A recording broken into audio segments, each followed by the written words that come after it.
Welcome to A Moment of Zen. Time to sit back and relax as model, actress, mentor, and supermom Zen Sams takes you on a sexy and wild ride, covering the latest in film, fashion, pop culture, cryptocurrency, fintech, cannabis, and entertainment from the millennial mom's perspective. Here's your host, Zen Sams.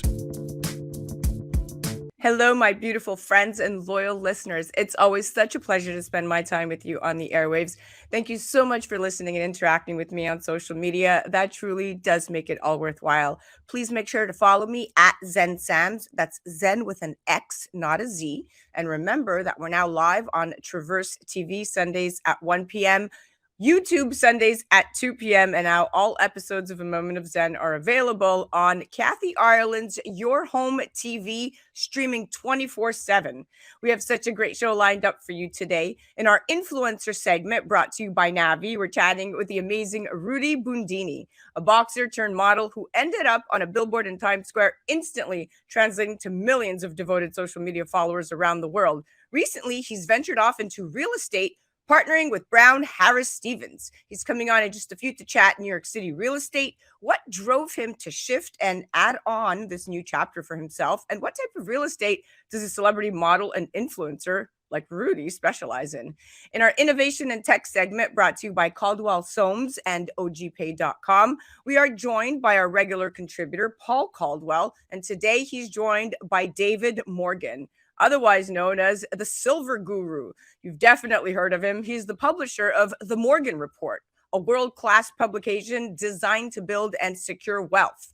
Today, we're chatting silver, what the Fed will do next, how inflation is impacting us, and where we go from here as 2023 approaches and a new year is to unfold. What will Q1 and Q2 look like? In our business and buzz segment brought to you by Revere Securities, today we're featuring Paul Mann, Chairman, CEO, and CFO of ASP Isotopes. We're chatting all things isotopes, their main uses, and how they are solving real-world issues. In our Hello Open Metaverse segment brought to you by Animoca Brands, we're chatting with the awesome Medhi Farooq, Senior Tokenomics Analyst at Animoca Brands, and he's joined by my good friend Thomas Carter, an entrepreneur, CEO, and futurist. Thomas is the founder of Dealbox, and Dealbox brings SEC-compliant tokenized securities into capital markets. Today, we're chatting about why a growing number of firms are backing the tokenization of securities, despite certain industry leaders' crypto cynicism. Stay tuned for our influencer segment brought to you by Navi, featuring the amazing Rudy Bundini. You're listening to A Moment of Zen right here on 710 WOR, the voice of New York, iHeart Radio. We'll be right back after this. A Moment of Zen is brought to you by Caldwell Soames Incorporated, investing globally in transformative businesses like Original Digital Corporation, or ODC. ODC develops advanced consumer and commercial fintech solutions such as OGPay, which will transform the way you manage your money. From sending and receiving money globally for free, paying for goods and services in person and online, pay bills, buy and sell digital currencies, all while earning interest. OGPay is easy to set up, FDIC insured, and your information is secured. Check out ogpay.com. Welcome back, my beautiful friends. You're listening to A Moment of Zen right here on 710 WOR, the voice of New York, iHeart Radio. I'm your host, Zen Sams. Joining me soon in our influencer segment brought to you by Navi, we are chatting with my dear friend, Rudy Bundini. Rudy is a boxer turned model who ended up on a billboard in Times Square, instantly translating to millions of devoted social media followers around the world. He's modeled for Nike, Armani, Versace, Calvin Klein. That's just to name a few. He's walked numerous runway shows, shot, oh my goodness, so many campaigns. He's been on over a dozen magazine covers and billboards. And now Rudy has turned real estate agent. He's coming on in just a few to chat New York City real estate, what drove him to shift and add on this new chapter for himself, and what type of real estate he, as a celebrity model and influencer, specializes in. It might not seem like modeling and selling real estate have a lot in common, but as it turns out, there are more similarities than differences. It takes the right mix of hard work, strong work ethic, and killer personal style to make it big in both arenas. There are many crossovers between the two professions. For starters, both are sales-based. Whether it's clothing in a luxury department store or the luxury home itself, you're selling something. And then there's the fashion element. coordinating outfits to impress, at showing your listing and dressing the part. Both jobs also require being a self starter and having tough skin. But flexibility is the impetus for most models to get their real estate licenses. They can buy and pretty much do anything on their own time. They can be busy shooting all day and still work both jobs. No boss is going to be that lenient. So, becoming an agent is such a natural transition for models. Now, you have to be self motivated, prepared, and always ready to show up. Just like Rudy. Here to chat New York City real estate and modeling is the amazing Rudy Bundini. Welcome to the show, superstar. Hi, thank you for having me. It's a pleasure to be in your show and with all your audience. Welcome back. 3 is a charm. This is your third time on. So, what was the motivation, Rudy, to join Brown Harris Stephen, the nation's leading private real estate brokerage? And what type of real estate are you focusing on? So, my reason for joining BHS was when I listened to marketing books, and one of the Warren Buffett's quotes were, if you want to invest in something, invest in people. So, when I went and had a meeting with the company and met the business architecture and how it's been placed, I had a meeting with the president and Hall Walkie, and it was so phenomenal and impressive. So after my meeting, I decided this is to go. That was your calling. Well, listen, it's a great ecosystem to be part of. Brown Harris Stephen is extremely accomplished. Apartment tours, real estate tips and tricks, and brunch recommendations all can now be found on Brown Harris Stephen's TikTok channel. And the brokerage launched at Brown Harris Stevens on the popular social media TikTok. That was part of its mastery of the craft. And that's a marketing campaign. So they are definitely hiring more influential people like yourself and utilizing social media to their advantage. Now, Rudy, the New York resale housing market, according to statewide data, slowed down in the third quarter of this year. And that's as increasing inflation and soaring mortgage prices and interest rates finally caught up with most market players. Now, many buyers looking to purchase a home have lost eligibility for a mortgage or are unable to purchase a home in the present economic situation, resulting in a precipitous decline in buyer interest. What advice do you have for people looking to buy but just can't right now? When everyone is running away from fire, run toward it. So I believe in a market that everybody has a fear because of the frequent changes in the market. So if they're sitting a setback, I think that's the time to actually go in. And if they have the potential to be able to, based on their budget, whatever it is, and of course their interest, I think it's a good time to actually go in. But that is my personal idea. They can also make their own research, but based on my personal idea is when they see that, I think nowadays is a good time to actually apply to purchase if you're eligible for the loan, or Yes. ideally if you want to go for a cash purchase. Correct. So what you're saying is get in there because the deals still exist, especially in the tri-state area. And quite frankly, they probably exist now more than ever. Now, this is financing aside, of course. We have to assume that if you want to go in and scoop up a great deal, you're going to have to even, roll up your sleeves and be able to be really creative with your financing situation at this point, because interest rates are really high. But if you have the ability, like you said, to make a cash investment or a partial cash investment, those deals, I agree, do exist, Rudy. Now, New York City has a track record of being one of the best long-term real estate investments in the US. The New York real estate market has been booming year over year. NYC home prices nearly doubled over the last decade. With supply and demand continuing to favor sellers, prices continue to rise year over year. What areas in New York City tend to hold their value best, Rudy, in your opinion? It depends to that. So we have a fluctuate based on my experience. So sometimes the housing in Chelsea has been decreased, and especially recently I've seen decrease of price of the on-market houses that they've been on market, and they see, because they put the price based on how it has been, and they evaluate it based on the comp that has been on the record based on a few months ago. But now that it goes on the market, they see that it doesn't get enough viewers, so they have to drop the price, which is great still for the buyers to walk in at this time. Of course, if they can get their financing sorted.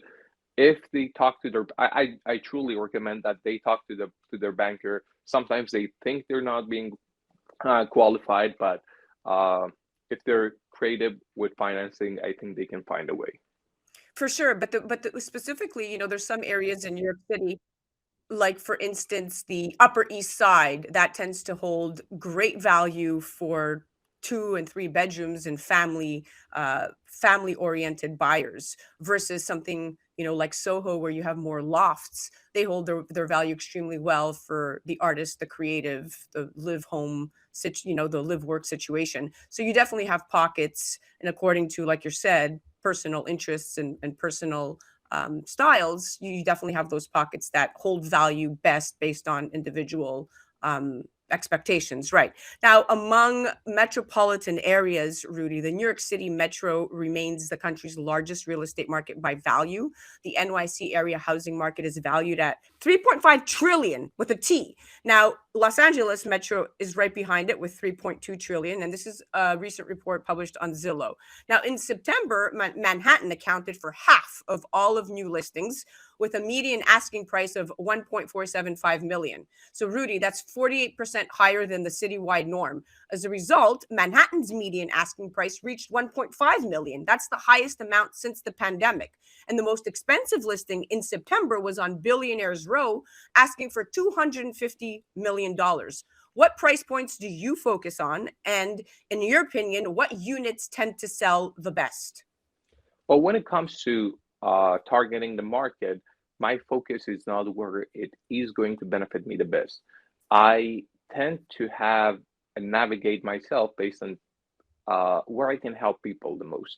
So, regardless of the location and how financially it is better, I am here to help. I've seen some people, they say, okay, like I don't touch this I don't have that ego. I am more than happy to be able to help anybody with any budget that they have. And regardless if it is less than a million or if it goes over 10, I'm here to help. And I'd be happy to be able to help fellow New Yorkers achieve their goal.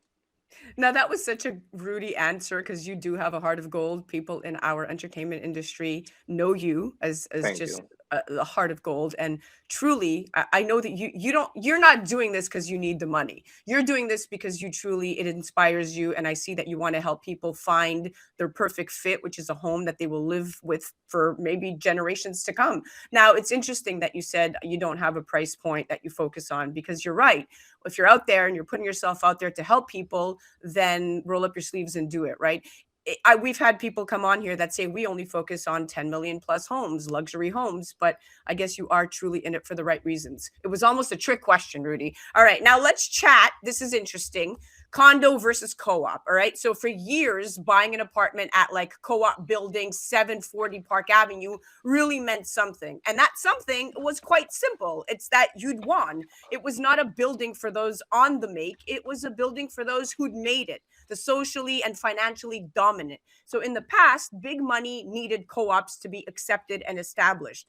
Co-ops won't allow financing. And of those that do, it's often capped at 50%, while proof of cash reserves after purchase liquid assets is substantial. Now, the financial disclosures required for the board package are also completely extensive: multiple years of tax returns and bank statements and W-2s and letters from employers.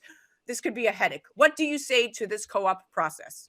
With all the things you said, add flex tax too. So, It's a mess. so based on my own preference, condo is where to go, but that is my own personal idea for my personal usage. But a lot of people, they would like the co-op because of the situation it gives them, especially if they're looking for a long run and they're looking to raise children, and that's where they would like to go. But regardless of where they go, it really depends. Some of the locations like Upper East Side, the co-op prices are extremely high, sometimes comparable with condos. So it depends where you're standing and what is your expectation. and where you want to go. Of course, in co-ops, you have a lot more restrictions, even making changes in renovations for everything, you would need a board approval. But with condos, you have a lot more flexibility to how you would like to navigate your own home. But it really depends, and it's optional based on person's idea. But me personally, I don't touch co-ops Yeah, for my personal usage, of course. I don't blame you to not wanting to touch co-ops. Now, even, I remember the days where I used to do this once upon a time. I don't think there's any actor or radio personality that's come through New York City that maybe has not had their own real estate license at some point or other. And like I explained to you earlier in backstage, that I'm very active in real estate, and I do think that the co-op, I'm not a fan, because if the board turns a buyer down, they don't even have to give a reason. And then there are all the restrictions on how you can use the apartment after you get in. The pied-à-terre purchases are frowned upon, and then sublets are totally out of the question. So co-ops, Rudy, they were born in the early 1900s, and many of the developers were building for themselves and their friends. They were basically run as a social club. And that's the bottom line. So you're right. I echo your sentiment about co-ops.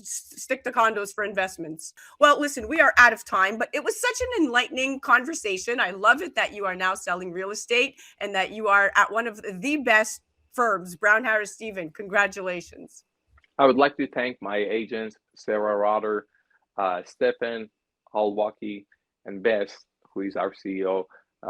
It's been a wonderful journey, having access to this incredible talents, very knowledgeable people that are genuinely happy to share their information with us.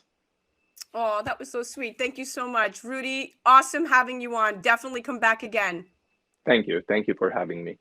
That was our influencer segment brought to you by Navi, and that was the amazing Rudy Bundini. Definitely check him out on his Instagram handle at Rudy Bundini and at Brown Harris Stevens, and head directly to their website, bhsusa.com/New York City. You're listening to A Moment of Zen right here on 710 WOR, the voice of New York, iHeart Radio. We'll be right back after this. A Moment of Zen is brought to you by Caldwell Soames Incorporated, investing globally in transformative businesses like Original Digital Corporation, or ODC. ODC develops advanced consumer and commercial fintech solutions such as OG Pay, which will transform the way you manage your money. From sending and receiving money globally for free, paying for goods and services in person and online, pay bills, buy and sell digital currencies, all while earning interest. OG Pay is easy to set up, FDIC insured, and your information is secured. Check out ogpay.com. Welcome back, my beautiful friends. You're listening to A Moment of Zen right here on 710 WOR, the voice of New York, iHeart Radio. I'm your host, Zen Sams.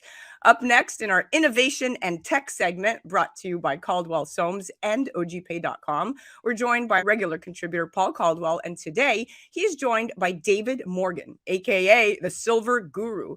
David is a widely recognized analyst in the precious metals industry and consults for hedge funds, high net worth individuals, investors, mining companies, depositories, and bullion dealers. He is the publisher of The Morgan Report. It's a world-class publication designed to build and secure wealth. In addition, he's the author of The Silver Manifesto. Today, we're chatting silver, what the Fed will do next, how inflation is impacting us, and where we go from here as 2023 approaches and a new year is to unfold. What will Q1 and Q2 look like? Silver is real money, guys. Like gold, silver can act as a hedge against inflation, which may make it a great option when it comes to diversifying your portfolio with precious metals. Gold and silver have traditionally been more resilient over time, holding or increasing in value as the dollar loses its buying power. Unprecedented government spending, supply chain disruptions, and global energy shortages have sent prices soaring this year. Americans are understandably concerned about how to mitigate the damage of inflation that has been running at multi-decade highs throughout this year.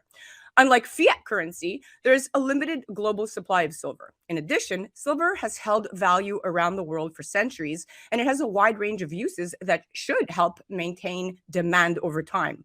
How does one invest in silver? Is silver a good or a bad hedge against inflation? Is investing in silver a good idea? Well, welcoming now to the show are my experts at hand to break it all down. Welcome, David Morgan and Paul Caldwell. Thank you. All right, gentlemen. David, I'll start with you. You have been quoted saying silver is something that's needed, it's essential, it's imperative. You cannot run a society without silver. Explain what you mean by this. Anything electrical or electronic requires silver. You could substitute copper, but you would not have the efficiency, and you would also not have the reliability. So nothing conducts electricity better than silver does. Nothing conducts heat better than silver does. So the world we live in, with the iPhone, iPad, flat screen TVs, anything that we use in modern society that's plugged in or even connected to Wi-Fi requires silver. It's inelastic because there's so little used in a cell phone that it basically doesn't add to the cost. So price inelastic means if the silver doubled, tripled, went up tenfold, it wouldn't really affect the price because so little is used in that product. Same with your refrigerator, your washing machine, your toaster, your flat screen TV, your keyboard, microwave oven panel, any of those things just use a very small amount. But without it, you couldn't have the product.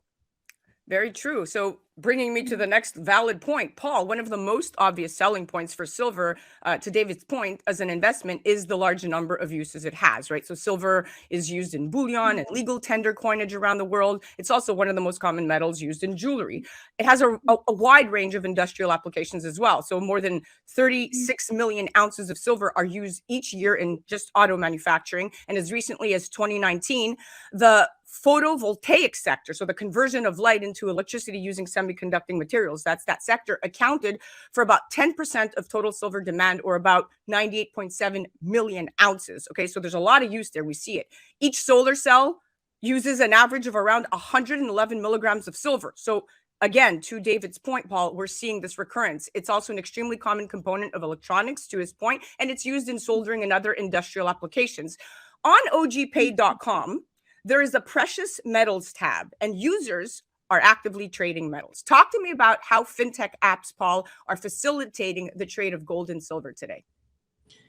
Well, I think the metals overall, to David's point, specifically with silver, is it's abundant, it's needed, and it's been around forever. And it's the things that are being developed and that get newer and newer.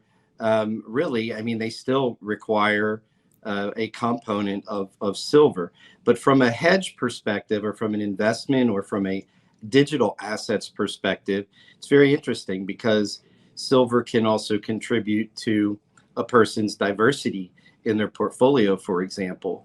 And you can see in some of these platforms like OGPay, people diversifying their portfolio, their digital assets portfolio, along with maybe they have some cryptocurrencies that they're holding at the moment, let's say a USDT, for example, which is pegged to the US dollar, and they have a correlate in an equivalent amount of silver. And it's very interesting to watch those two, play one, not against the other, but with the other in a digital assets portfolio. And you guys do such a fantastic job at really diversifying and allowing for not just the applications that you have behind the technology to be able to be, frictionless and to be able to be used properly, but really solving real world issues here by financial inclusion, which we'll get to in a sec. David, there are plenty ways for investors to bet on silver indirectly via silver stocks and ETFs, exchange traded funds. Investors can buy shares of silver mining stocks. The higher the price of silver climbs, the more profits these silver miners make. Some of the largest, most popular silver mining stocks include Pan American Silver Corp, right? PAS, SSR Mining, and Hecla Mining. What do you say to silver stocks and ETFs? Well, first of all, Zen, what I say is you need to buy physical metal first, but once that's accomplished, then we go to the stocks. And I really emphasize top tier, cash rich, unhedged mining companies, and you just named three of them. So I've taught from the beginning that big money goes into big companies. It's the safest, easiest. You get reporting. You basically know what's going on. You get a pretty good feel for how the company is able to expand. I bought Pan American at $2 a share. I think it's at 16 now. It's been as high as 40. The dividend I get on that stock is basically 10% of my downstroke. Yeah, it's only 1.5 or 2% relative to a new purchaser. So these are investments if you pick the right ones that can really go. Hecla was the best performing stock in 1979. It went from $5 to $50 on the New York Stock Exchange. No one outperformed Hecla Mining. It was the Bitcoin of the day. I put it in the Morgan Report at 50 cents and sold it at $5. I accomplished a 10 bagger for my readers before anyone could spell the word silver. This was way early in the cycle when basically no one other than yours truly and a few others were following the silver market. Fantastic. I love that. Was such a perfect answer to that question. Paul, one of the primary goals of financial technology, we've been talking about this often on our segments, is financial inclusion. And this goal seeks to provide access to financial services to billions of people who are considered unbanked. Okay. This is a noble goal indeed, because access to money is the foundation for participating in the economy. This brings up a very important question. What type of money should they have access to? So you've designed OGPay carefully, and you have removed the friction using technology to provide safe, smart, simple access to even gold and silver. That's your contribution to fintech's goal of financial inclusion. More people now have access to an important form of money, and that's a win-win for everybody. Talk to me about some of the liquidity provisions embedded into OGPay, and why does this matter in a fintech app? Well, specifically as it relates to a hedge against inflation and bringing metals, for example, into the conversation, it allows people around the world through the technology to be included in the conversation. That technology has enabled people in other countries and in communities where maybe they're unbanked or underbanked to have a mobile wallet, to have access to banking like services, to be able to buy and sell gold or silver, to be able to participate with a virtual or a physical Visa card and use the money that they load onto the platform to include themselves in those markets through that process. And so it's in more of an aggregate. To David's point, I agree. Big money follows big companies, and in that space, and that's a wonderful way to simple and simple and correct, I believe, way to put it. And I find that report, the Morgan report, is a go-to tool if you want to talk about silver for sure. But I will tell you that the technologies that are out there today and in the fintech space are enabling more and more people to be included in that conversation when it comes to creating hedges against inflation. But for those people, it's just about allowing themselves to develop a personal economy to be included in the broader global economy. So important. Financial inclusion is extremely important. In a free and open world, everyone should have a choice of what type of money they use to meet their personal financial goals. And this means access to national currencies, cryptocurrencies, complementary currencies, and of course, gold and silver bullion. And gold and silver as money have been an important part of the global economy throughout recorded history. Unfortunately, over the last 100 years, access to these precious metals has been restricted. At times, this restriction has been by government decree, as it was the case in the United States, 1933 to 1974. So, Paul, these fintech apps are extremely important, especially if we want to break out of this potential, government control. Should it happen again? Probably not in these days. David, let's go back to really looking at, is silver a good inflation hedge? Because there's some statistics here that I want to run by you. So, in 2022, this year, U.S. inflation reached its highest levels in roughly 40 years. Okay, but there have also been several other periods of elevated inflation since the beginning of the 1970s, and silver has had mixed results as an inflation hedge. So from 1980 to 1984, inflation averaged 6.5%, but silver prices fell 22.6% annually during that period. And then inflation averaged about 4.5% from 1988 to 1991, but silver prices dropped about 13% annually during that time. And since April of 2021, the monthly US Consumer Price Index reading has averaged a year-over-year gain of 6.8%. But since April 1 of that same year, the price of silver is down about 25%. Some would get worried. What do you say to this, Dave? Well, I never argue facts. First off, let me say that I'm going to start with gold really quickly. The Bible on gold was written by Professor Jastrom. It's called the Golden Constant. He went back centuries, back about the 13th century onward, and looked at what happened to commodities prices versus gold. And what he determined is it's the golden constant, and that's the name of the book. In other words, gold will continue to preserve your wealth, which is step one. Silver, after that, he decided, well, what does silver do? So he did the same type of study, called it silver, the restless metal. And silver, the restless metal, what he determined is then basically what you said, that silver does, especially in a deflation, it has mixed. Sometimes it did well, sometimes it did not. And in inflation, it usually did better. And the book, I think, was finished in around the early 50s. I forget the exact publishing date. The conclusion in the preface was that silver was one of the best inflation hedges that there are. Back to your point, well, I'm not going to argue the facts, but we have a lag. I just got through the Silver Symposium. And what we found was in the time frame, one of the time frames you mentioned was silver didn't do that much during the 60s.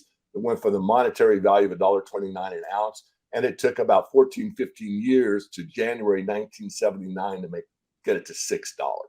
All right. From $1.30 to $6 over that 15-year time frame. Yes, it was a real gain in inflation adjusted terms, but not much. But what happened was it played catch up rapidly. From January 1979, buying silver at an all-time high. You're buying high, not low. It went from $6 to $50 in 1 year. You made 850% on your money in 1 year. Again, outperforming. It was the Bitcoin of its day. Everybody that bought it at a new high and held it for 1 year was ecstatic. Then it had actually caught up to the monetary printing that had taken place during the 1970s. So it did do its job. It just did 90% of the move in the last 10% of the time. And that is the way this market moves. And I'm tired of saying it, but that's what you got to be prepared for. Silver has a propensity to spike high and spike low. And if you're not on the train when it rockets up, you're not going to find, you're going to have to get a laser to catch up and get on the rocket because it really moves. That's true. Very wise words. Well, we are out of time, gentlemen. Thank you so much both for coming on. Paul, always a pleasure chatting with you. David, thank you so much for the insight. My pleasure. My pleasure, Zen. That was our Innovation in Tech segment brought to you by Caldwell Soames. Is investing in silver a good idea? Well, because silver has a relatively weak correlation to stocks, bonds, and other commodities, it can help diversify an investment portfolio. As experts vary in the recommendations for how much investors should allocate to gold and silver, but a good rule of thumb is to allocate about 5% of your portfolio to commodities as a whole. It's simple. Of course, that allocation could be higher or lower based on your specific goals and investment horizon. You definitely want to consult with experts like the ones that we just spoke to. Definitely head, without a doubt, to themorganreport.com for incredible insight and plenty of information. And you can also look at the book secondchance.com and the silvermanifesto.com. And then, of course, for all your banking needs, you have to head to ogpay.com. You're listening to A Moment of Zen right here on 710 WOR, the voice of New York, iHeart Radio. We'll be right back after this. A Moment of Zen is brought to you by Caldwell Soames Incorporated, investing globally in transformative businesses like Original Digital Corporation, or ODC. ODC develops advanced consumer and commercial fintech solutions such as OGPay, which will transform the way you manage your money. From sending and receiving money globally for free, paying for goods and services in person and online, pay bills, buy and sell digital currencies, all while earning interest. OGPay is easy to set up, FDIC insured, and your information is secured. Check out ogpay.com. Welcome back, my friends. You're listening to A Moment of Zen right here on 710 WOR, the voice of New York, iHeart Radio. I'm your host, Zen Sams. Welcoming back to our Innovation in Tech segment brought to you by Caldwell Soames is the awesome Paul Caldwell, Chairman and CEO of Caldwell Soames, and David Morgan, author and founder of The Morgan Report. Welcome back, gentlemen. Thank you. Nice to be here, Zen.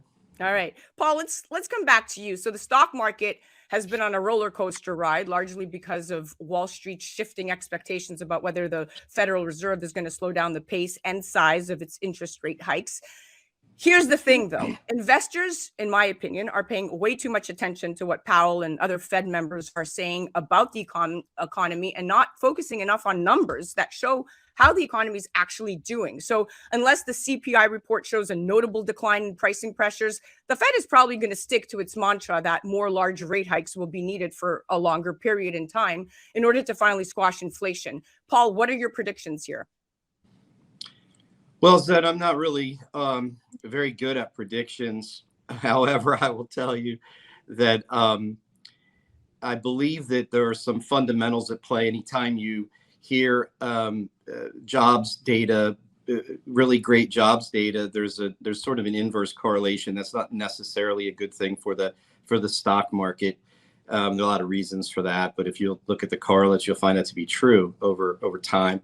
I will tell you that I think that the SMEs, the small and medium-sized enterprises, are really where there's significant and substantial effect from these raises. And when you go 400 basis points up in your interest rates, and access to capital for small and medium-sized enterprises gets choked, and is really, really difficult for them to obtain, especially short-term capital to fund cash flow.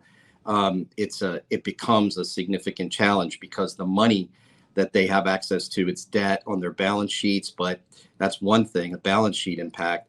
But the interest that they have to pay on those loans affects their P&Ls substantially. So I think as we go into 2023, we're going to continue to see more and more need for access to capital, short and midterm capital for these small and medium-sized enterprises. I think that's a major area to look at, and I think that's true whether that enterprise is a privately held company or it's a publicly traded enterprise. There is a very real effect now, and there's a downstream effect. But I will also say that historically, I mean, it's just proven time and time again that here we go into this inflationary period, then we have a bit of a recessionary period, and then at some point come out of this thing. And if you look at the basis right now and the indexes right now and how they trade and where they trade on volumes and so on, there are a lot of things to look at. But our perspective here is that as we start to come out of this, it's going to be a significant lift. So we're bullish in the medium and long term. We're concerned about the effect on SMEs in the short term. Yeah, and what you said is actually very true and great point of view, because the Fed is still data dependent, meaning it will set policy based on the performance of the job market, inflation, consumer spending, and a host of other factors. David, what are your predictions, or what's your point of view of what Q1 and Q2 in 2023 is going to look like for us? Well, I'm of the position that the economy, which is different from the financial markets, is in a contraction. You watch what's happening in China, which is basically the productive engine of the world. They're contracting. We've got all kinds of different reasons why we have supply chain breakdowns. We have an agriculture situation basically across the planet. And of course, without food, nothing happens. Without energy, nothing happens. We've got an energy problem with what's going on with the sanctions and what Russia's doing. So I see a contraction going into the first and second quarter of the next year. And I see us globally tightening our belt. I don't think there's anything else on the economic side. On the financial side, I think you're correct, Zen. There's going to be a continuation to keep the dollar strong. If we pivot, the Fed pivots, it's really a cue to the markets that the Fed's thrown in the towel, and they're going to print to kingdom come.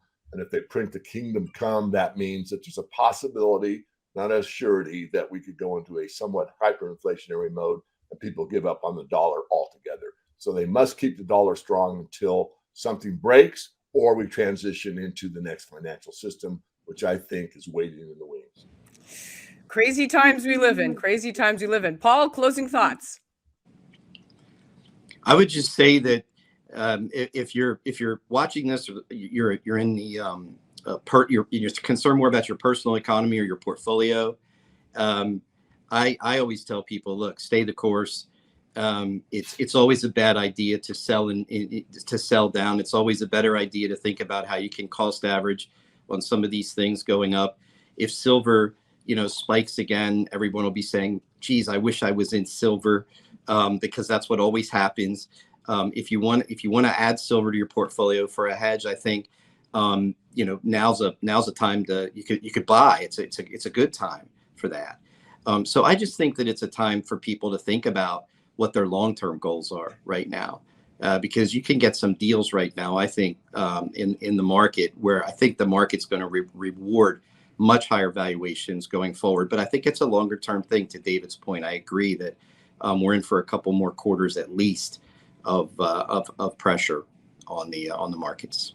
Well, may the best man still be standing at the end of all of this, and I think we're in a good shot to keep this boat afloat here, because we got the most important thing, knowledge, and knowledge is power. And when you educate yourself and you read and you really take the time to look at an investment under the hood, really evaluate everything properly, but you do your homework and your due diligence, chances are you'll come out winning, but most people don't.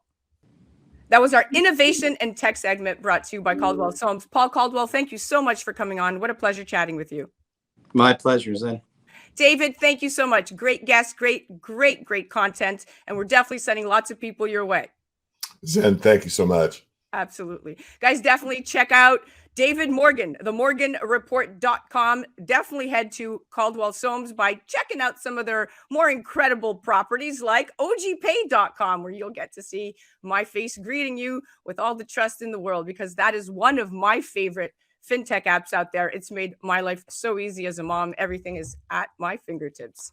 You're listening to A Moment of Zen right here on 710 WOR, the voice of New York, iHeart Radio. We'll be right back after this. A Moment of Zen is brought to you by Revere Securities. Revere is committed to building a relationship of trust in which they work closely with you to help you define your objectives, explore alternatives, and choose the financial and investment strategies that are most appropriate for you. Go to reveresecurities.com.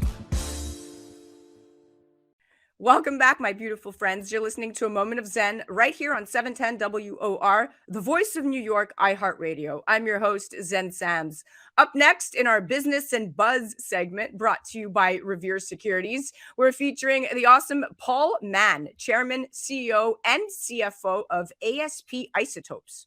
Paul has more than 20 years of experience on Wall Street investing in healthcare and chemicals companies, having worked at Soros Fund Management, Highbridge Capital, and Morgan Stanley. He started his career as a research scientist at Procter & Gamble and was even named as the inventor of numerous skincare creams in the Oil of Olay range of cosmetics. Today, we're chatting, you guessed it, isotopes. Well, what is an isotope? Isotopes are atoms that have the same number of protons and electrons, but a different number of neutrons. But changing the number of neutrons in an atom does not change the element. Atoms of elements with different numbers of neutrons are called isotopes of that element. And isotopes have the same position on the periodic table and hence belong to the same chemical element. They actually all almost have the same chemical properties. ASP Isotopes is essentially an advanced materials company dedicated to the development of technology and processes designed to produce isotopes used in multiple industries. They are a leader in isotope enrichment technology for the medical, green energy, and industrial sectors. ASP Isotopes trades under ticker symbol ASPI. Welcoming now to the show is CEO and co-founder of ASP Isotopes, Paul Mann. Welcome to the show, my friend. Thank you. Thank you for inviting me. Nice to be here. All right, Paul, let's talk about your proprietary technology. So ASP has its origins in the South African Uranium Enrichment Program back in the 1980s, and the ASP technology has demonstrated efficacy and commercial scalability in the enrichment of oxygen-18 and silicon-28. You have an exclusive license to use this proprietary technology, the aerodynamic separation process, hence ASP technology, for the production, distribution, marketing, and sale of all isotopes.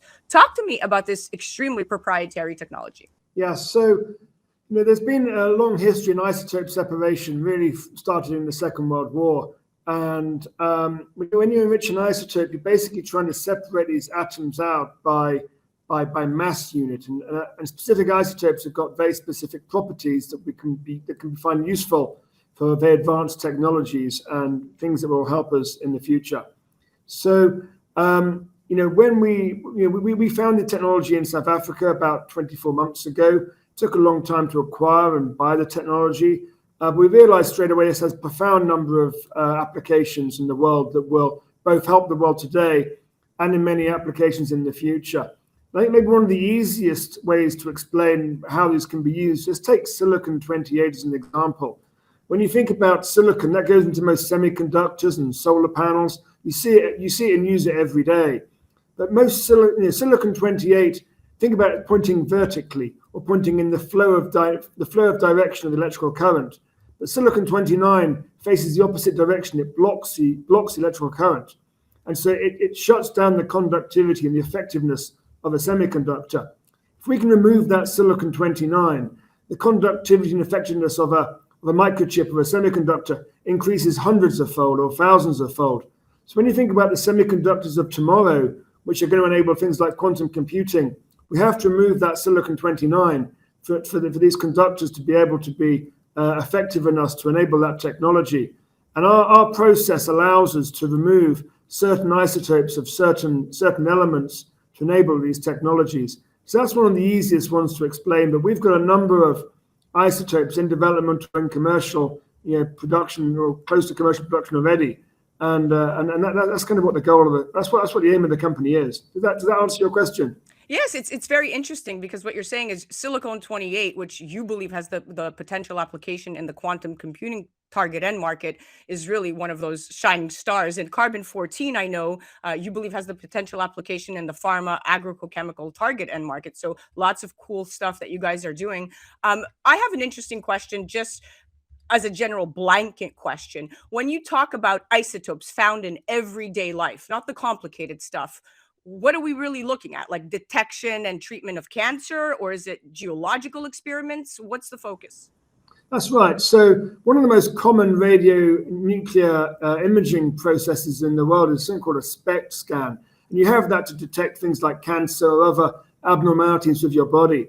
And in order to take a picture of an organ using a SPECT scan, you have to inject the patient with an isotope called molybdenum-99. And that has a 6-hour half-life. So it decays, it only lasts around for less than a day or a very short period of time. And that isotope it basically emits a little particle that allows you to take a picture of a soft organ you can't take using an X-ray. And so that's a very common use of an isotope in every day. There's 30 million SPECT scans done every year in the United States. That's a very common isotope that the world uses. And actually, our first isotope, or our first mass production isotope, will be molybdenum-100 that we expect to compete against molybdenum-99 in the SPECT scanning and in the radio imaging market. And yes, so let's talk about that. So you recently announced that you entered into a 25-year supply agreement for highly enriched Mo-100 with BRICEM, the Beijing Research Institute of Chemical Engineering Metallurgy. So So Mo-100 is used in the preparation of radiopharmaceuticals used in nuclear medicine procedures to diagnose heart disease and cancer, to study organ structure and function, and to perform other important medical applications. And this was a pretty good contract, a nice value for you. This is very proprietary. Talk to me about how this is solving real world issues, particularly the Mo-100. Yeah, so molybdenum-99 has a 66-hour half-life and is produced in 10 nuclear reactors around the world. So a half-life means it halves in activity or value every 66 hours, every 2.5 days. So right now you get this product out of a nuclear reactor somewhere not in the United States, and it gets shipped around the world and finally gets to its end of its journey where it's going to be used on a patient. But every 2.5 days, it's halving in value. And not surprisingly, over the last 10, 15 years, there's been a lot of supply chain problems. It ends up in the wrong place at the wrong time. Patients can't have their procedures. In fact, just a couple of weeks ago, the FDA put it on its drug shortage list because there simply wasn't enough of it available. A couple of reactors are shut down in the US. Many other countries around the world simply haven't got access to it right now because it's in such short demand. The beauty about molybdenum-100 is it doesn't decay. It's a stable isotope. So you can ship it around the world in a normal package, FedEx or UPS or whatever you want.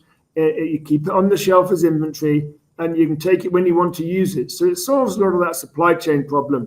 And that's one of the things that really excited us about our first project, was solving a problem that's been around for the last 15, 20 years in a very cost-efficient and environmentally friendly way. That's fantastic. And the separation of isotopes has been important during the past century and has enabled some key activities.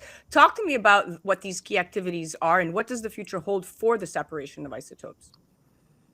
Yeah, well, there are many ways to separate isotopes. The most basic method, or actually it's quite advanced, I guess, is using a centrifuge. And that's what you typically enrich uranium with. So when you think about a nuclear reactor that produces a lot of the energy for you and I every day, that uses uranium enriched to about between 3.5% and 5%. And what you do is you spin. There's a big tube, a cylindrical tube that spins around very fast.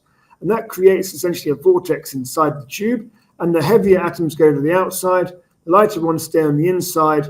And that allows you to enrich something for a heavier or a lighter isotope. Our process is slightly different. And by the way, these centrifuges are massive operations, cost billions of dollars, very, very complex. Our process is much more simple. We actually have a stationary tube, a stationary wall centrifuge, and we spin the gas inside the tube. And the heavier atoms go to the outside, lighter ones to the inside, and that's how we do it. So we have no moving parts in our plants apart from the compressors. So our plants are much cheaper to build, much smaller footprint, easier to handle. Number of advantages over historic methods of enriching isotopes. Well, you guys are definitely at the forefront of this technology, because in addition, I know that you're also considering the future development of the ASP technology for the separation of zinc 68, nickel 64, xenon 136. I mean, xenon 136 for potential use in the healthcare target end market, that's pretty interesting. And of course, we have uranium 235, chlorine 37. I mean, you are really a scientist, a chemist. You do this for a living. Talk to me about what the next, say, 48 months to 5 years look like for a company like ASP. Yeah, thanks. So we're at a really exciting time, actually, in isotope development. I know that's not something you normally hear, exciting and isotopes in the same sentence, but we really are. There's a number of things driving that excitement. I guess there's a couple of supply side shocks that are affecting the market right now, and also some demand drivers as well. On the supply side, there's been a gradual shutdown of older facilities that produce isotopes. And then Russia has been one of the largest suppliers of isotopes over the last several decades.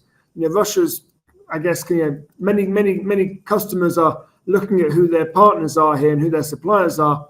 And many are thinking they don't really want to be dealing with Russia or some of the other Asian countries that produces isotopes. So on the supply side, there's a real shock right now, one gradual, one sudden.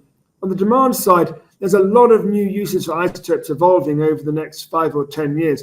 And you just mentioned some of them: zinc 68, silicon 28, nickel 64, chlorine 37. There's lots of different isotopes that can't Lithium 6. Lithium 6 is another one. I mean, that's got huge potential uses next decade in the future of nuclear fusion. Yeah, so there's a whole list of isotopes that are really interesting, and they're going to evolve over the next 5 to 10 years that aren't currently produced, and many of them can't be produced using centrifuges. And so, we're having active discussions with lots of potential customers and partners to produce these isotopes for them. When you say what's going to happen, or what do you want to happen in the next 24 to 48 months, our focus right now is in getting our first 2 plants up and running and producing commercial quantities of product for customers. That's molybdenum 100 and carbon 14. And they will hopefully generate significant amounts of free cash flow for the company. Then we can reinvest that free cash flow to build additional plants. And, we have customers wanting zinc 68 and silicon 28 as soon as possible. And so we'd expect to build a couple of new plants in the next few years to supply those customers with additional isotopes that aren't available today. This is fantastic. What a great, solid company. It's one thing to have something proprietary. It's another thing to have the technology. It's another thing to have a great board and great scientists behind it. And it's the one thing to have it all, and you have it all, and you have some great folks around you. So thank you so much for coming on. Very insightful. I learned a lot, and definitely something to look out for. I'll be checking you on the trading floors. ASPI. That's the ticker symbol. Thank you for your time today. Absolutely. Thank you, Paul. That was our Business and Buzz segment brought to you by Revere Securities. You definitely have to check out ASP Isotopes and Paul Mann. Head directly to their website, aspisotopes.com. Now, there's a great example of a company solving real-world issues using proprietary technology and doing it all the right way. You're listening to A Moment of Zen right here on 710 WOR, the voice of New York, iHeart Radio. We'll be right back after this. A Moment of Zen is brought to you by Animoca Brands as a worldwide industry leader in digital, entertainment, blockchain, gamifications, and digital property rights. Animoca Brands plays a key role in the future growth of the metaverse. Ranked by the Financial Times as a high-growth company, Animoca Brands creates a new asset class, GameFi economies, and a more equitable digital framework contributing to the building of the open metaverse. For more information and to become part of the excitement, go to animocabrands.com. That's animocabrands.com. Welcome back, my beautiful friends. You're listening to A Moment of Zen right here on 710 WOR, the voice of New York, iHeart Radio. Today, in our Hello Open Metaverse segment brought to you by Animoca Brands, we're chatting with Medhi Farooq, Senior Tokenomics Analyst at Animoca, a leader in digital entertainment, blockchain, and gamification that is working to advance digital property rights and contribute to the establishment of the open metaverse. He is joined by my good friend, Thomas Carter. Thomas is an entrepreneur, CEO, and futurist. Thomas is the founder of Dealbox. As an emerging leader in fintech, Thomas always looked deeper into the utility of blockchain, and Dealbox brings SEC-compliant tokenized securities into capital markets. Now, in the world of blockchain, tokenization refers to a process where a digital representation of an asset is created on a blockchain, authenticating its transaction and ownership history. Today, we're chatting about why a growing number of firms are backing the tokenization of securities, despite certain industry leaders' crypto cynicism. Now, BlackRock CEO Larry Fink said that the next generation of markets, the next generation for securities, will be the tokenization of securities. And if you really want to get down and gritty, a tokenized security is a digital representation of a security on the blockchain. Common ones are bonds, stocks, and derivatives. Tokenized securities are represented on the blockchain with a specific type of token called a security token. However, this is very important. These aren't to be confused with the security tokens used in computer access systems. Blockchain security tokens are financial instruments that reside on blockchain, similar to crypto, and represent ownership stake in an asset or an enterprise. And it's definitely not just BlackRock that is betting on tokenization as the future of financial services. In November, JP Morgan turned to Polygon to trade tokenized cash deposits in a single war-based trial via Onyx Digital Assets, a private blockchain created by that very bank. They definitely set precedents with that. And here to chat tokenization of securities, why Dealbox founder Thomas Carter believes Web3 needs to check into rehab, and why a growing number of firms are backing the tokenization of securities. Welcome to the show, gentlemen. Welcome. Glad to be here. Thank you. Thank you for having us. Thank you for being on. Thomas, let's start with you. Welcome back, first of all. Yeah. Let's get to it. So playing devil's advocate, because you know I'm a huge supporter of the blockchain, but why do you need securities tokenized? Number one, feels complicated if one is foreign to blockchain concepts, and one would ask, why try to fix something that's not broken? How is tokenizing securities solving real world issues? I think one word is frictionless. So you're just going to have better data. You're going to have faster transactions. You're going to have transparency. The neat thing about tokenization as it relates to digital securities, you could, your accreditation, your, medallion guarantee restrictions, all the things that happen in a traditional transaction are in legacy systems are pretty heavy. All of that could be done through programmability and smart contract. And I think we could all agree there's a lot of room for improvement there. And that's why you have these bigger companies coming out and getting involved. I mean, look at Depository Trust Corporation, DTC. They run the entire financial infrastructure for all financial transactions for publicly traded companies, and they're making a move towards tokenization. So it's really about just better data, faster, and it's the next logical way to move things forward. It does seem like that, yes. And it's interesting because when you look back at I read the article you sent me, and despite his bullish view on the future of tokenization, Larry Fink, this is a BlackRock CEO, said that he believes that most cryptocurrency related companies are just not going to be around in the future. But he did say that blockchain technology is extremely, extremely important, and of course that is at the basis of it all. Medhi, the process of tokenization dematerializes securities, meaning that the proof of ownership is now represented by a digital token instead of a paper certificate. And the digital token runs on DLT. So for those listening, distributed ledger technology, this is important, and executes automatically through smart contracts. This enables issuers to reach a wider group of investors, and the immutability and transparency of blockchain are what enable it to be the golden source of truth for asset ownership. Talk to me about some of the benefits, some of the secondary benefits tokenizing securities can have on the securities life cycle.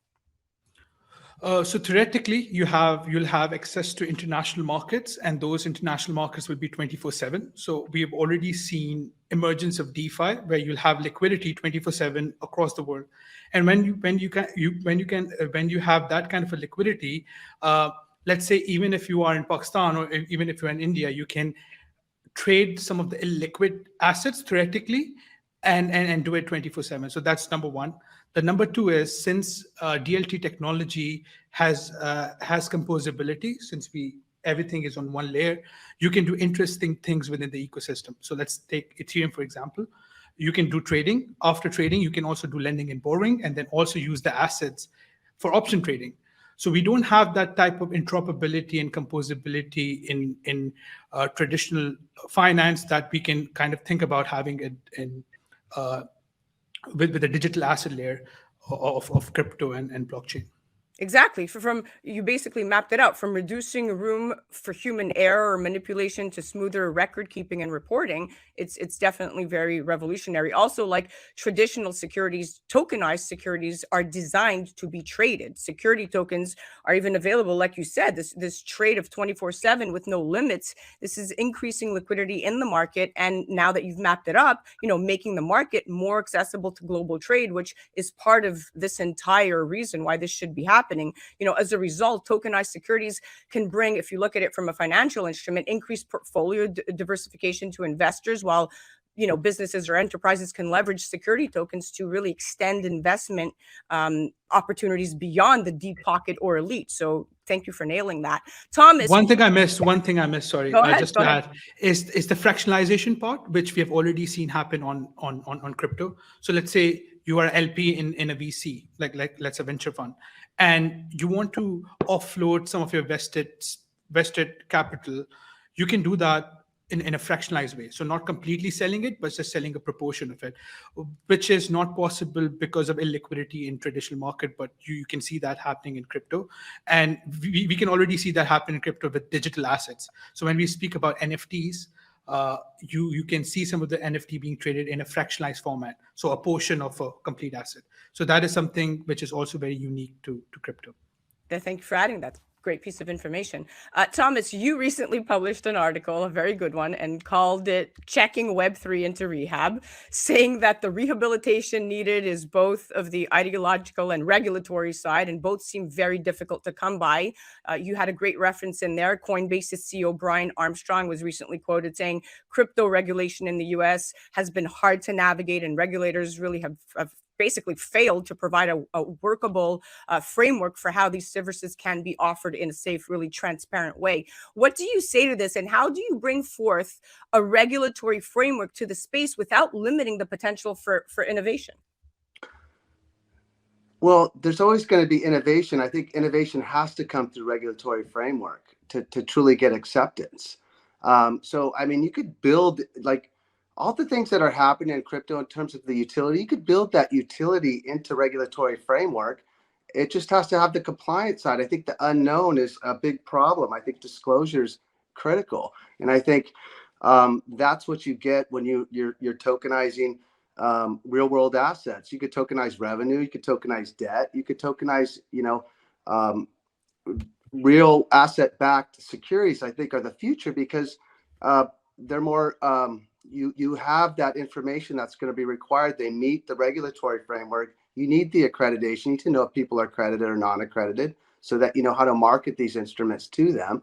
You gotta have all the different moving pieces that are involved, and tokenization allows for that. And data room information, all that information that's to make more informed investment decisions, having it 24/7, 365.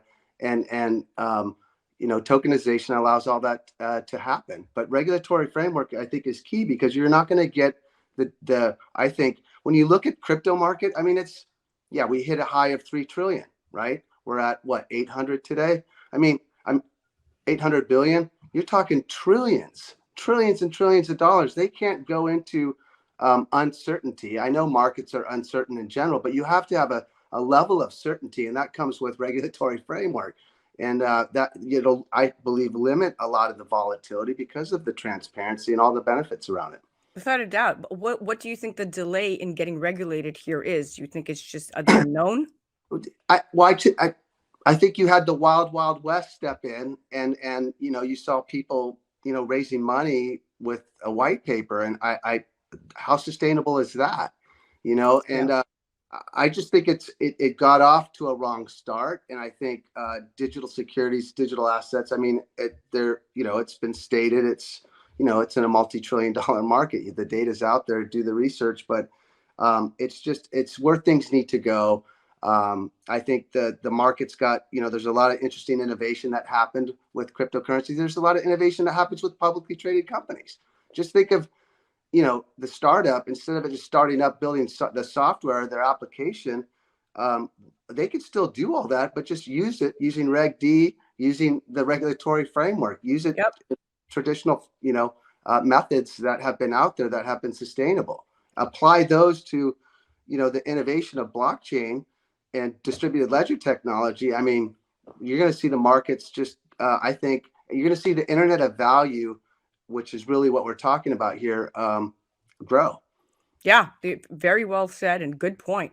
Medhi, as a senior analyst at Animoca, you get this.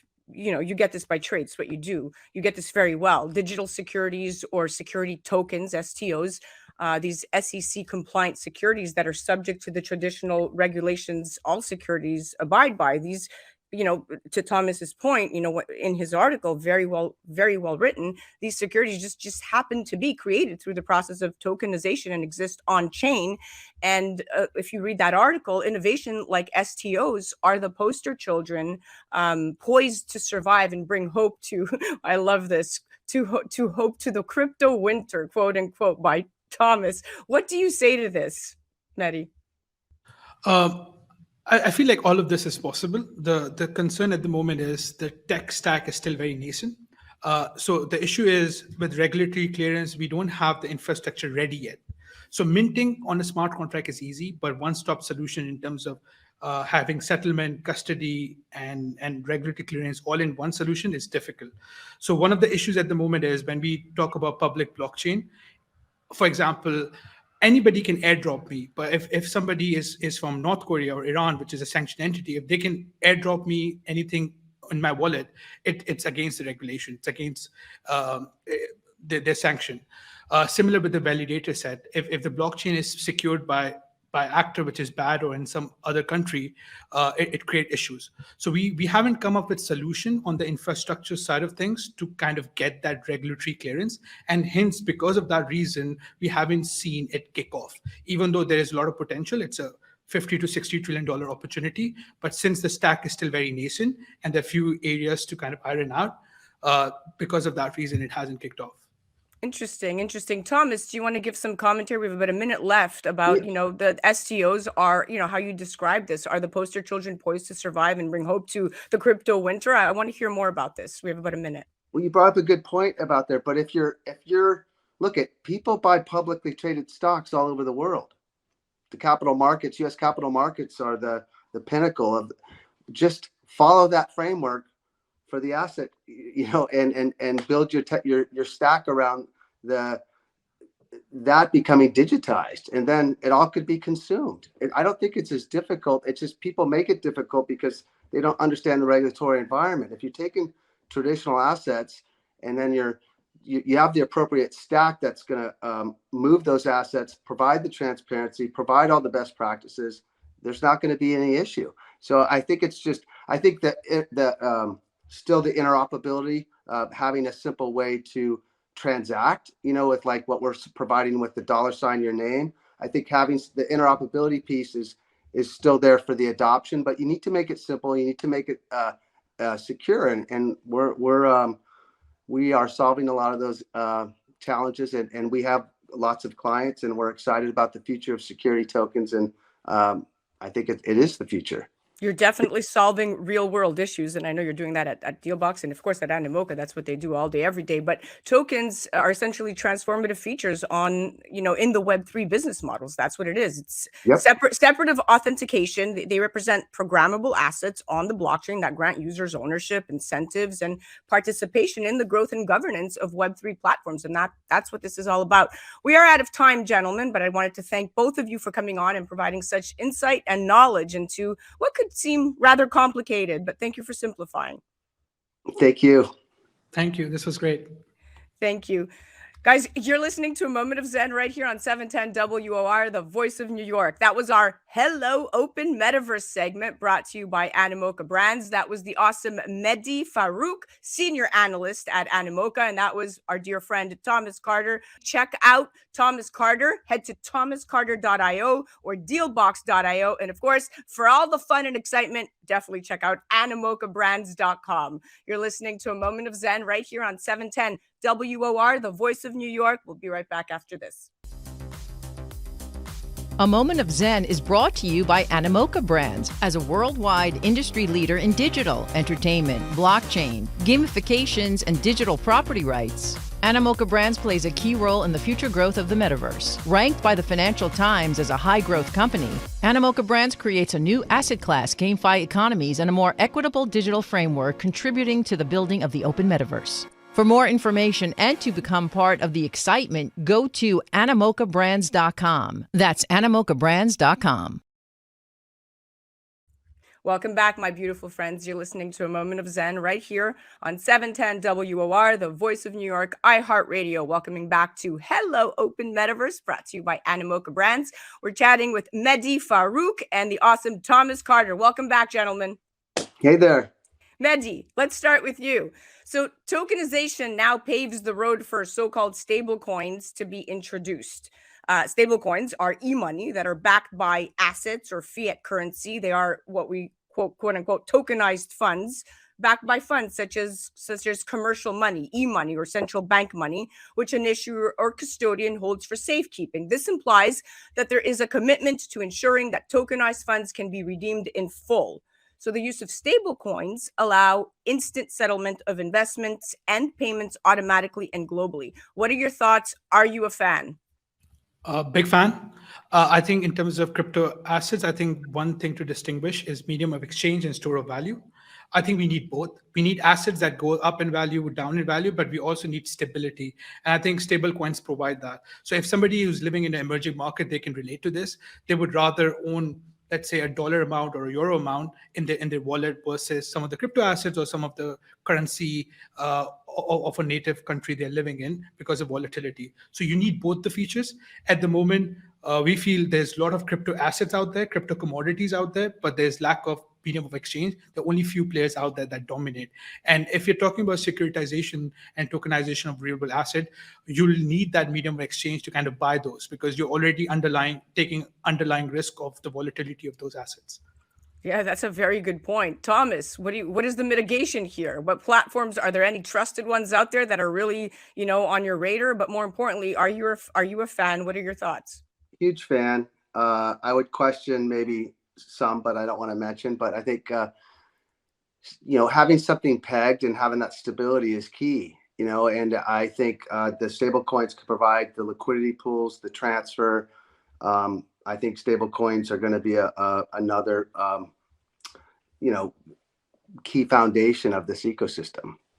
Yeah, without a doubt. So listen, this industry, we're headed in a very, very different pace than where we started off. And I think it's going to take a lot of experts. I think it's going to take a lot of technology development, but I think it's going to really take a community of people that are just invested in seeing this through properly and honestly, and not allow, the bad actors that leave a sour taste in everybody else's mouth when they're just getting excited about something that's really solving real world issues. So yeah, I think we're headed in a good place. I'm still very optimistic.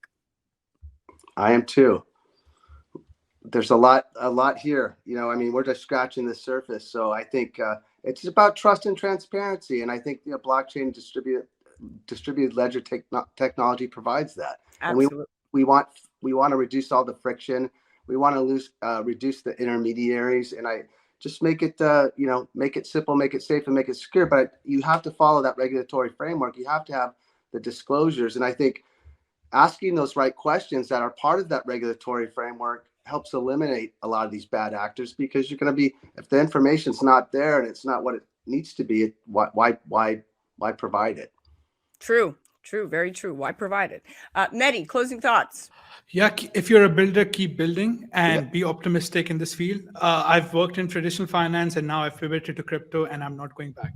Oh, good. Well, I'm glad we have converted you. We are out of time, my dear friends. Thank you so much for joining us. Thank you. Thank you, Medhi. That was our Hello Open Metaverse segment brought to you by Animoca Brands. That was the incredible Medhi Farooq, Senior Analyst at Animoca, and our dear friend Thomas Carter, founder and CEO of Dealbox.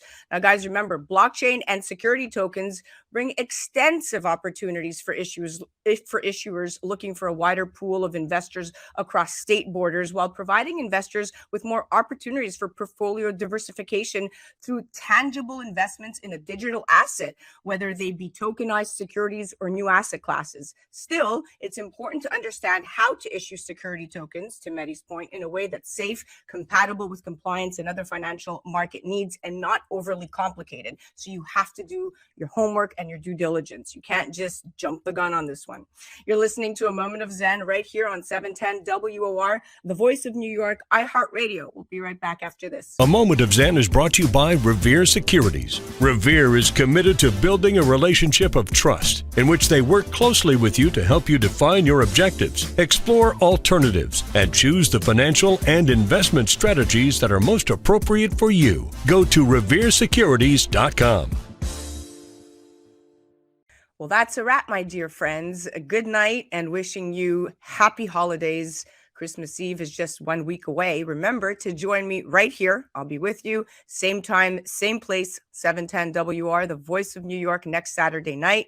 You can also head to 710WOR.iHeart.com/A Moment of Zen. Remember that you can also catch us live Christmas Day on Traverse TV, Sundays at 1 p.m. You could catch us every Sunday on Traverse TV, but be sure to check us out over the holidays because we are there to make sure you are staying entertained. No reruns here, my friends. We're also live on YouTube Sundays at 2 p.m. and all episodes of A Moment of Zen are now excitingly on Kathy Ireland's Your Home TV streaming platform, and you can access those 24/7. You can just head to mox.yourhometv.com and you'll find our channel. Thank you for listening to A Moment of Zen. It's been an absolute pleasure being your host. Thanks again to all of our sponsors that continue to make this show possible. And remember, happiness is the only thing that multiplies when you share it.